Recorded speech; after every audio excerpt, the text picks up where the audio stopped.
আব্বু বলতেন সবাই করে গরুর ফার্ম, মুরগির ফার্ম, আমি করি মানুষ ফার্ম, মানে মানুষের ফার্ম। সবার আগে আপনাকে আমি মানুষের ফার্মটা দেখাই। এই যে এখন আমি আপনাকে মুরগির ফার্মটা দেখাই। এই যে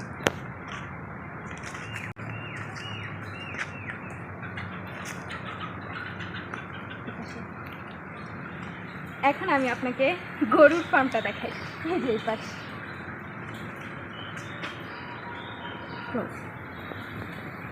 এখন আমি আপনাকে দেখাবো আমাদের পুকুর, যেখানে মাছ চাষ করা হয়, এটাকে অনেকে ঘের বলে। এই যে এদিকে